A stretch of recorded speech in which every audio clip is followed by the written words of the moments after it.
Oke, jadi dua massa identik masing-masing massa M besar di sini ada dua dipisahkan oleh jarak 2R.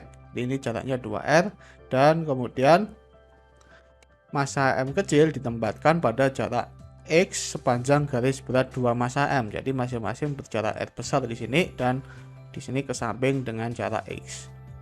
Nah, seperti ditunjukkan pada gambar, tentukan vektor gaya gravitasi pada muatan atau benda M kecil di sini akibat dua massa M besar. Ini kita misalkan sebagai benda pertama, benda kedua, dan di sini benda ketiga. Nah, F13 itu adalah gaya yang dirasakan oleh benda ketiga akibat benda pertama, itu mengarah ke sana karena ingat gaya gravitasi itu bersifat menarik. Dan juga di sini F23 itu adalah gaya yang dirasakan oleh benda kedua akibat benda yang dirasakan benda ketiga akibat benda kedua, arahnya itu yang menuju ke benda kedua. Nah, sekarang kita tinjau R13. R13 itu adalah dia adalah vektor posisi benda ketiga relatif benda pertama. Jadi dari benda pertama ke benda ketiga itu harus turun dulu sejauh R. Jadi ini minus RJ. Kemudian ke kanan sejauh X. Jadi ini XI.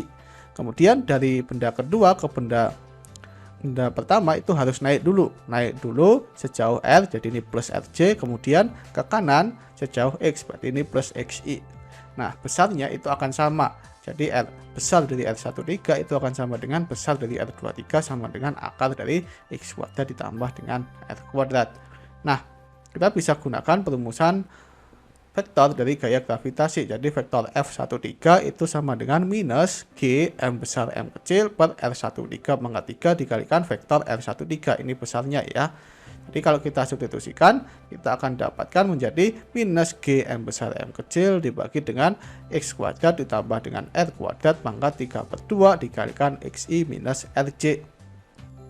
Nah, kemudian F23 sama, kita bisa gunakan minus G M besar M kecil per besar dari R23 pangkat 3 dikalikan vektor R23. Kalau kita substitusikan, ini hasilnya adalah minus G M besar M kecil per X kuadrat plus R kuadrat pangkat 3 per 2 XI ditambah dengan RJ. Nah, kalau kita jumlahkan, F3 gaya yang bekerja pada benda ketiga itu adalah F13 ditambah F23. Nah, F13-nya ini, F23-nya itu ini minus, ketemu minus ini menjadi plus, ini minus, berarti suku yang C-nya itu akan saling menghilangkan. Jadi suku yang tersisa itu adalah suku yang di sini X saja. Jadi ini adalah minus, ya ini harusnya minus 2 ya, minus 2 G M besar M kecil per X kuadrat plus R kuadrat pangkat 3 per 2 XI gitu.